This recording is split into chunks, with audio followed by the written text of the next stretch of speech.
नमस्कार, मैं रोहित पाल, आपका सेहत राग पे स्वागत है। दोस्तों, आज हम कैंसर पर बात करेंगे। जैसे कि हम जानते हैं कि कैंसर का नाम सुनते ही लोग डरने लगते हैं, लेकिन अगर इसके बारे में सही जानकारी हो तो हम शुरुआती स्टेज में इसका पता करके और जानकारी लेकर इसको मात दे सकते हैं।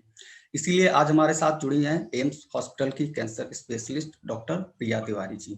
चलिए उनसे कुछ कैंसर पर छोटी छोटी ऐसी जानकारी के बारे में बात करते हैं। मैम, जैसे कैंसर, जैसे हम सब जानते हैं, कैंसर का नाम जैसे ही सुनते हैं एक खौफ सा दिखाई देने लगता है कि अब क्या होगा और कैसे होगा। तो इसीलिए सबसे पहले मैं ये जानना चाहता हूँ कि वास्तव में कैंसर है क्या। नमस्कार। देखिए, सही बोला आपने। कैंसर के बारे में लोगों को काफी डर है और इसके बारे में काफी भ्रांतियां भी हैं, क्योंकि कैंसर के बारे में ज्यादा लोगों को कुछ पता ही नहीं होता है। जी। कैंसर एक बीमारी है। ये आपकी जो हमारी शरीर है, ये कोशिकाओं या सेल से बना होता है। यही कोशिकाएं जब असाधारण रूप से बढ़ने लगे, जी जी जैसे ये छोटी छोटी हो सकती है और ये बढ़ते बढ़ते बढ़ते बढ़ते एक गोला बना ले, जी जी तब इसी गोले को, कैंसर को, इसी को कैंसर कहते हैं। यानी कोशिकाओं में असामान्य रूप से अगर वृद्धि होने लगे, जी तब जी इस बीमारी को हम कैंसर कहते हैं। अब हमारे जो पूरा शरीर है ना, ये अलग अलग तरह की कोशिका, उंगलियों की कोशिकाओं से बना है। जी तो कैंसर कहीं भी हो सकता है। जी कम से कम 40-50 तरह के कैंसर पता है। जी किडनी में, जैसे गुर्दा हो गया, जिगर हो गया, फेफड़े हो गए, मुंह हो गया। कैंसर कहीं भी हो सकता है, क्योंकि हमारे शरीर के हर हिस्से में कोशिकाएं होती हैं। मैम, अब तो कोशिकाओं में असामान्य रूप से वृद्धि होने को कैंसर जी कहते हैं। मतलब सीधे सीधे कहा जाए तो जब कोशिकाएं असामान्य रूप से बढ़ने या घटने लगे, कि सिर्फ बढ़ने लगे, तो उसे कैंसर कहा जाता है। तो अब नहीं, इसके घटने बाद लगे, जैसे कि उनके नंबर में किसी भी तरह ना उनकी संख्या में बढ़ोतरी होने लगे। ओके मैम, तो अब मेरा सवाल ये है उनकी कि संख्या में किसी भी तरह बढ़ोतरी होने लगे। ओके ओके मैम, अब सवाल ये है कि एक्चुअल में जैसे कोशिकाएं बढ़ने लगती हैं या नंबर उनके बढ़ने लगते हैं, तो ये शुरुआत कैसे इसकी होती है, ये कैसे शुरू होने लगता है।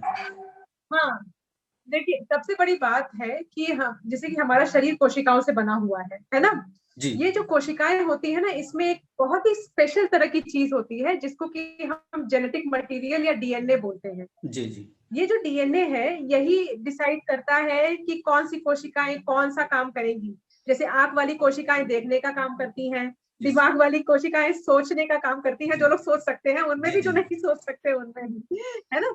तो हर जी कोशिकाओं का कुछ काम है। ये कोशिकाओं का काम जो है, ये जेनेटिक मटेरियल डिसाइड करता है, जिसको कि हम कहते हैं कि, जिसको हम कहें कि एडमिनिस्ट्रेटर है वो जी हमारी जी कोशिकाओं का।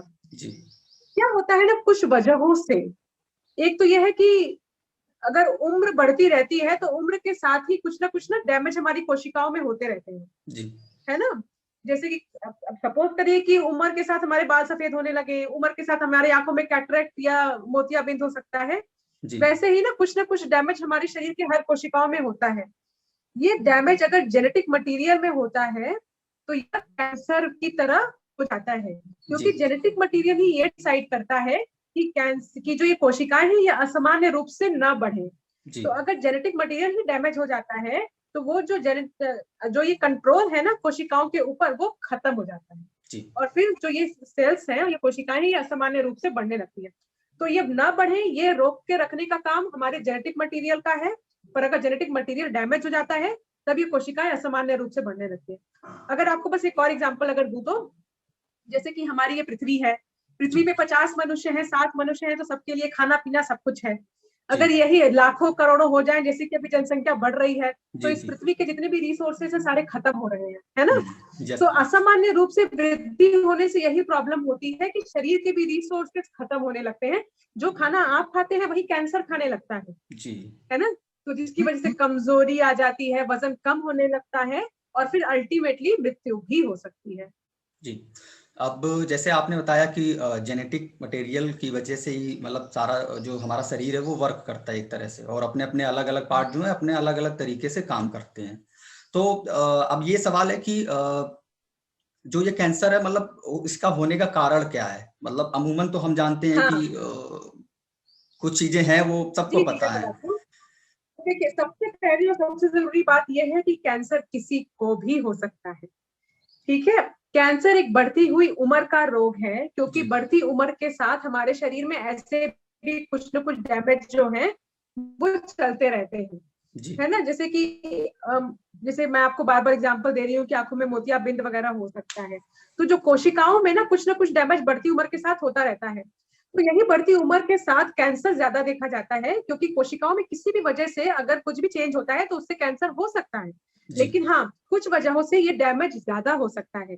तो जैसे कि अगर उनकी बात करें तो कुछ तो लोगों को पता ही है, जैसे कि सिगरेट, जी धूम्रपान वो जी खाते हैं। जैसे कि भारत देश में तो तंबाकू चबाना, शराब।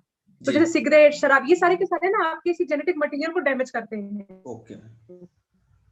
और बढ़ती उम्र के साथ भी डैमेज ज्यादा हुआ है। पोल्यूशन, जैसे कि आजकल तो हवा में भी ऐसा हो गया है कि ये देखा गया है कि 10% जो फेफड़े के कैंसर हैं जी वह प्रदूषण की वजह से है।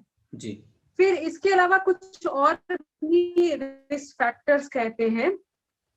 5 से 10% लोगों में जो कैंसर होते हैं वह कैंसर यानी पीढ़ी उनके शरीर में जीन्स ही ऐसे चल रहे हैं जिसमें कि कैंसर हो सकता है।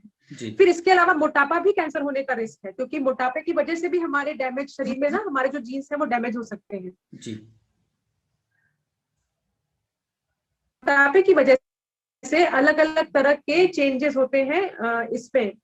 जैसे कि स्ट्रेस हो जाता है शरीर में। जी जी। तो उससे क्या होता है ना, जो हमारे हार्मोन्स और केमिकल्स होते हैं ना बॉडी में पूरे डिस्टर्ब हो जाते हैं। तो जिससे जो ये सेल्स या कोशिकाएं हैं इनमें भी डैमेज होता है, और ये लंबे समय तक रहे तो अगर मोटापा लंबे समय तक रहे तब ये देखा गया है कि इससे भी कैंसर डेवलप हो सकता है। और ये बात जाननी बहुत जरूरी है, क्योंकि अब भारत जैसे देश में मोटापा बढ़ रहा है।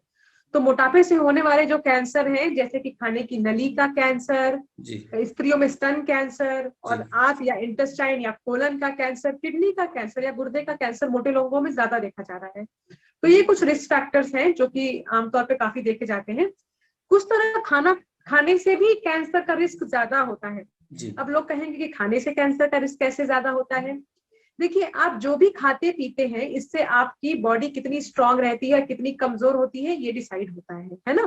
जी तो आप जो भी खाते पीते हैं उससे ये पता चलता है कि आपकी जो कोशिकाएं हैं वो कितनी तंदुरुस्त रहने वाली है। जी ये तो मैं आपको बहुत मोटे मोटे शब्दों में समझा रही हूँ। जी जी जी तो अगर कोई तंदुरुस्त रहेंगे या कितनी का आपका खाना भी डिसाइड कर सकता है। वर्ल्ड हेल्थ ऑर्गेनाइजेशन ये बोलता है कि अगर आप खाने में रेड मीट या प्रोसेस्ड मीट ज्यादा लेते हैं, जो जी कि जी। एक तरह के मांस होते हैं, अगर हम्म। वो आप ज्यादा ले रहे हैं तो उससे भी कैंसर होने का रिस्क ज्यादा होता है। तो अब मैं आप क्या खाते पीते हैं, रहन सहन, एक्सरसाइज, बॉडी स्ट्रांग रखना, ये सारी चीजें डिसाइड करती है। जी और बढ़ती उम्र। जी जी। अब जैसे आपने बताया कि बढ़ती उम्र से भी होता है और वजन बढ़ने से भी हो सकता है, आपके खान पान से भी होता है।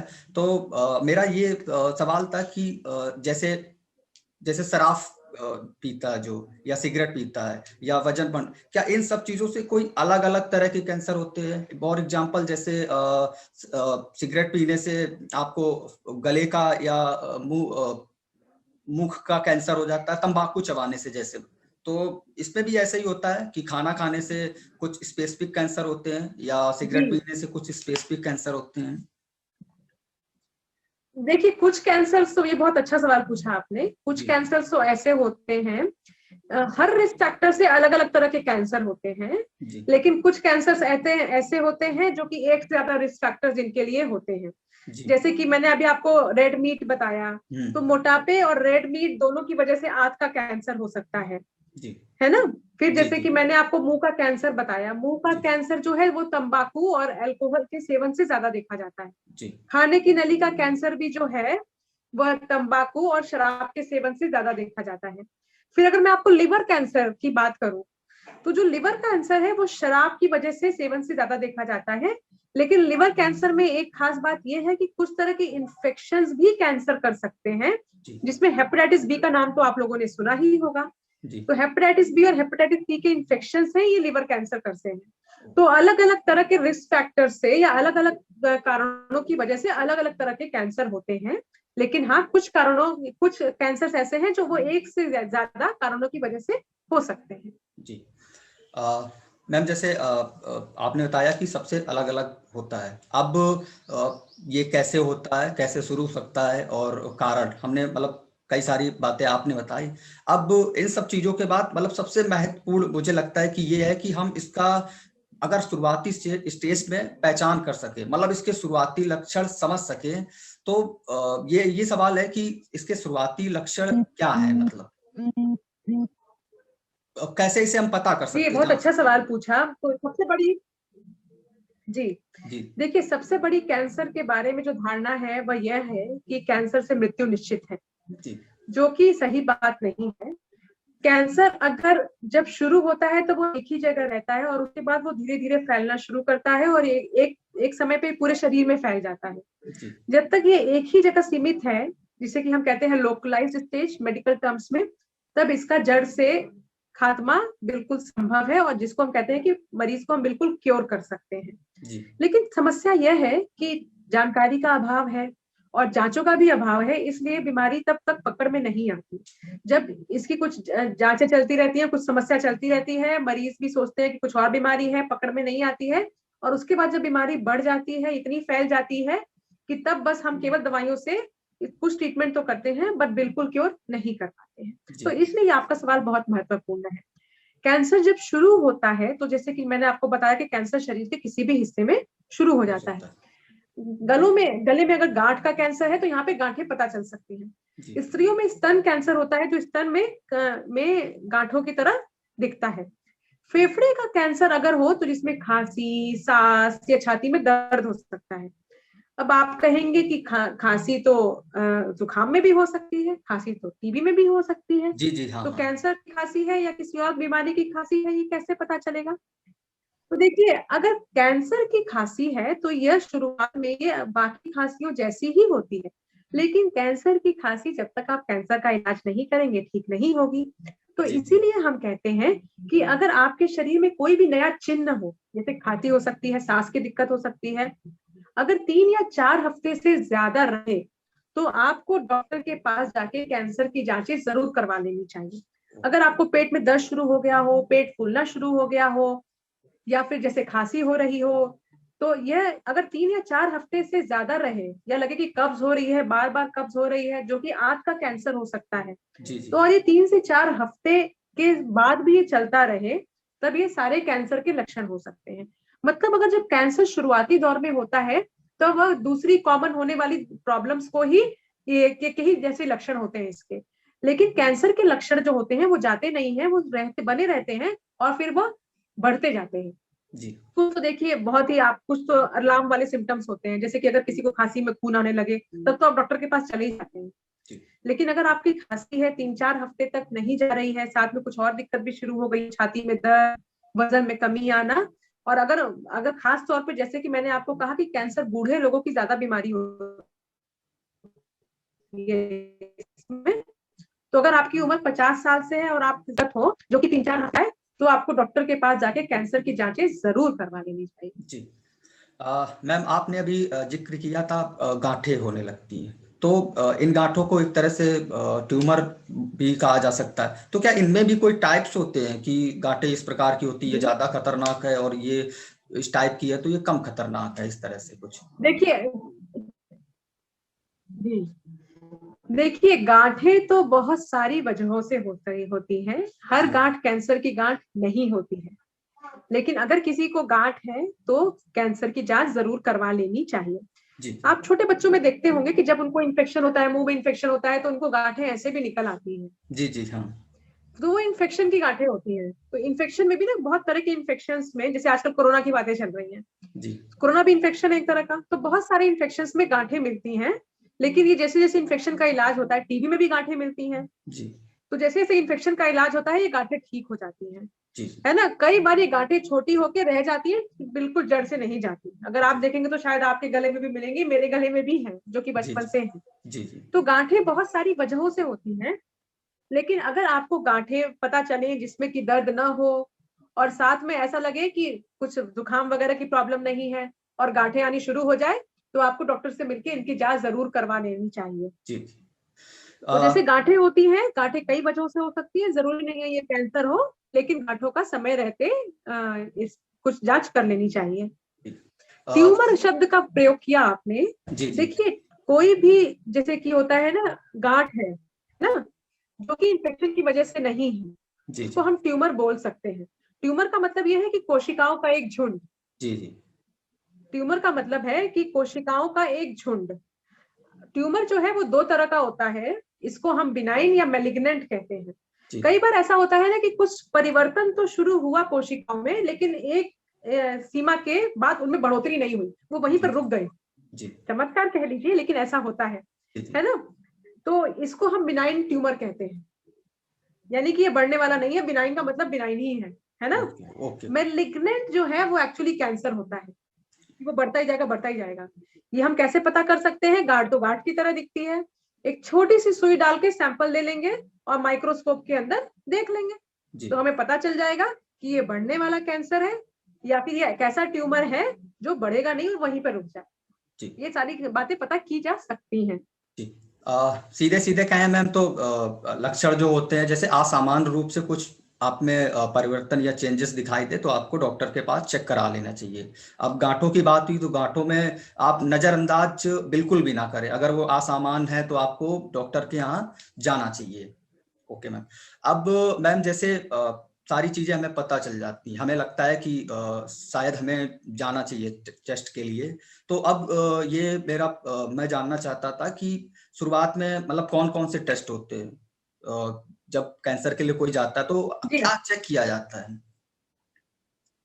हाँ, तो देखिए, अगर आप कभी जैसे आपको कोई भी दिक्कत हो रही हो, जैसे कि हम एग्जाम्पल बार बार खांसी का दे रहे हैं, तो खांसी शुरू हो गई, खांसी जा नहीं रही है, और तो लगता है कि चलिए एक बार डॉक्टर से मिलके हम देख लें कि खांसी किस वजह से हो रही है। जी खांसी की, जैसे कि मैंने बोला कि बहुत सारी वजह है, टीबी है, इन्फेक्शन है, और खांसी जो है कैंसर की वजह से भी हो सकती है। जी तो अगर आप डॉक्टर के पास जाएंगे तो एक तो पहली बात कि डॉक्टर आपका सारा शारीरिक मुआयना करेंगे, या जिसको कहते हैं मेडिकल एग्जामिनेशन या परीक्षण। तो जी पहले तो वो सारा का सारा वो करेंगे, फिर उनको लगता है वो आपसे पूछेंगे कि केवल आपको खांसी हो रही है या कोई और दिक्कत है। सपोज उनको साथ में कहीं कुछ छोटी गांठें भी मिल सकती हैं, है ना। तो हम्म। उसके बाद फिर वो ये देखेंगे कि वो हमें किसी तरह का स्कैन करने की जरूरत तो नहीं है, जैसे कि एक्सरे, जी है ना, ये छाती का एक एक्सरे करने की जरूरत तो नहीं है, ये देखने के लिए कि छाती में क्या प्रॉब्लम हो रही है। एक्सरे से अच्छी जांचें अभी आ गई हैं, जैसे जी छोटी छोटी गांठें होती है ना, वो एक्सरे में नहीं पता चलती। अगर सपोज करिए, अगर जी जी ये कि अगर आपकी छाती में कैंसर की गांठें हैं, तो बहुत छोटी छोटी गांठें एक्सरे में नहीं दिखेंगी। जी तो जी। अब एक्सरे से अच्छी जांचें आ गई हैं, जिसको कि हम सीटी स्कैन कहते हैं। ओ तो हम कई कई बार डॉक्टर आपका देखेंगे और उनको लगता है कि हाँ, हमें सीटी स्कैन करवाना है छाती का, तो वो सीटी स्कैन करवा लेंगे, ताकि बाहर से तो हम देख सकते हैं क्या हो रहा है, अंदर क्या हो रहा है वो भी देखना जरूरी है, तो वो जी हमें जी स्कैन बता देगा। तो हम किसी भी तरह का ना स्कैन करते हैं। इसके अलावा हम ब्लड टेस्ट करते हैं, जी क्योंकि अगर खांसी हो रही है तो इन्फेक्शन हो सकता है। इन्फेक्शन हमें ब्लड में देख के पता चल जाएगा। कुछ कैंसर्स ब्लड में पकड़े जा सकते हैं, पर अधिकतर कैंसर ब्लड में नहीं पकड़े जा सकते। वह, जैसे कि मैंने आपको बताया, फेफड़े का कैंसर तो फेफड़े में हो रहा है, वो ब्लड जी में जी कैसे पता चल जाएगा? जी जी कई बार वो कुछ केमिकल्स बनाते हैं जो कि हम ब्लड में पकड़ सकते हैं। जैसे कि अगर बात करें कि अगर जैसे कि अगर आंत का कैंसर होता है तो वो कुछ केमिकल रिलीज करता है, जी उसको हम सीईए बोलते हैं, जो कि हम ब्लड में नाप सकते हैं, जिसका जो वो है ना, संख्या कम ज्यादा होती है तो वो जी हम जी नाप जी सकते हैं। तो ऐसा हर कैंसर में नहीं होता। तो कुछ केमिकल्स, लेकिन हम कुछ कैंसर्स में हम पता कर सकते हैं, सब में नहीं। तो आप डॉक्टर के पास जाएंगे, डॉक्टर कुछ ब्लड टेस्ट करेंगे, फिर वो सोचेंगे, दिमाग लगाएंगे कि कौन सा कैंसर हो सकता है, तो उसके लिए वो कोई ना कोई स्कैन करेंगे। जी खांसी आ रही है तो छाती का स्कैन होगा, पेट में दर्द होगा तो पेट का स्कैन होगा। जी उसके बाद पता चल जाएगा कि क्या बीमारी चल रही है, कहीं कुछ अंदर गांठें दिख जाती हैं, तो फिर ये, जैसे कि मैंने आपको बोला कि गांठें किस वजह से हैं, कैंसर से हैं, नहीं कैंसर से हैं, वो कैसे पता चलेगा? सुई डाल के पता चलेगा। जी जी तब इसमें हम एक सैंपलिंग लेते हैं, इसको हम मेडिकल टर्म्स में एफएनएसी या बायोप्सी कहते हैं। जी उसमें हम एक सैंपल छोटा सा ले लेंगे और वो हम माइक्रोस्कोप में देख लेंगे। अब यहाँ पे एक कॉमन भ्रांति ये है कि लोगों को लगता है कि सुई डालने से कैंसर फैल जाएगा, बढ़ जाएगा। देखिए, आजकल की जितनी भी बायोप्सी या एफएनएसी वाली प्रोसीजर है, सुई डालने वाले जितने भी तरीके हैं, सब बिल्कुल सेफ है, उसमें कैंसर बढ़ने का चांस नहीं होता है। और उसके बाद एक बार आपकी बीमारी कंफर्म हो जाएगी और उसके बाद फिर इलाज शुरू होता है। अब मैम जैसे आपने कहा कि बीमारी पता चल जाएगी और फिर इलाज शुरू हो जाता है, तो अब सबसे आखिरी सवाल है आई थिंक, तो हम जानना चाहते हैं कि हमारे देश में मतलब इलाज के लिए कौन कौन से तरीके हैं और इलाज कैसे होता है इसका, कैंसर का। देखिए, भारत उन देशों में है जहां उच्चतम तकनीक उपलब्ध है हर प्रकार के कैंसर के इलाज की। जी अगर हम बात करें तो कैंसर के इलाज में जो टेक्निक्स इस्तेमाल होती हैं कि अगर कैंसर एक ही जगह है, एक ही गांठ है, तो हम उसको ऑपरेशन कर देते हैं, सर्जरी करके निकाल सकते हैं। जी अगर ऐसा लगता है कि कहीं पे ऐसी जगह है या फिर इतनी बड़ी है कि ऑपरेशन संभव नहीं है, तो वहां पे रेडिएशन या सिकाई द्वारा उसे जलाया जा सकता है। इसके बाद तो ऑपरेशन, रेडिएशन और इसकी अच्छी अच्छी मशीन्स हैं, अच्छे अच्छे तरीके हैं, अच्छे अच्छे सर्जन हैं। कैंसर के भी अब काफी अच्छे सर्जन इस देश में हर छोटे बड़े शहर में अब हैं। तो कैंसर का इलाज अच्छे अच्छे शहरों में भी उपलब्ध है और अब तो छोटे छोटे शहरों में भी उपलब्ध होने लगा है। हर प्रकार की तकनीक इस देश में अब उपलब्ध है। तो अगर गांठें हैं, ये देख लिया कि कैंसर का खात्मा हमने सर्जरी या रेडिएशन से तो कर लिया, लेकिन कैंसर में एक प्रॉब्लम होती है और इस वजह से भी डर रहता है कि ना कैंसर की थोड़ी सी जड़ें होती हैं। जी तो कैंसर जड़ों के द्वारा ना वापस आ सकता है। तो हमें ये चाहिए कि कैंसर वापस न आए, इसीलिए हम सर्जरी के बाद भी, ऑपरेशन के बाद भी कुछ दवाइयां देते हैं ताकि कैंसर जो है उनकी जड़ें जल जाएं, और अगर कैंसर कहीं शरीर में चला भी गया हो तो वहां से ये वापस न आए। यहीं पे बात होती है कीमोथेरेपी की। कीमोथेरेपी सुई द्वारा दी जाती है, कुछ टैबलेट्स भी आती है कीमोथेरेपी की, लेकिन अधिकतर सुई द्वारा दी जाती है। हम देखते हैं कि ऑपरेशन के बाद मरीज को जरूरत है या नहीं, कि अगर हमें लगता है कि हाँ इनका ऑपरेशन तो हो गया लेकिन बीमारी वापस आने का रिस्क अभी भी है, तो हम सुई द्वारा कीमोथेरेपी की दवाइयां देते हैं ताकि जो कैंसर वापस आने का रिस्क है वो और कम हो जाए। तो इसमें तो कीमोथेरेपी की काफी बातें होती हैं, लेकिन अब कैंसर में बहुत कुछ नया नई दवाइयां भी आ गई हैं, जिसमें कि टारगेटेड थेरेपी, इम्यूनोथेरेपी और बहुत बड़ी बड़ी बातें हो रही हैं। इम्यूनोथेरेपी में अच्छी बात यह है कि ये बॉडी की अपनी इम्यूनिटी या जो बीमारी से जो एक प्रतिरोधक क्षमता होती है उसी को बढ़ाती है ताकि वह जाके कैंसर का खात्मा करे। जी मैम आपका बहुत बहुत शुक्रिया, और आपने सच में वास्तव में बहुत अच्छी जानकारी दी और अपना कीमती समय दिया, तो एक बार फिर से आपका बहुत बहुत शुक्रिया। थैंक यू, धन्यवाद। ओके जी।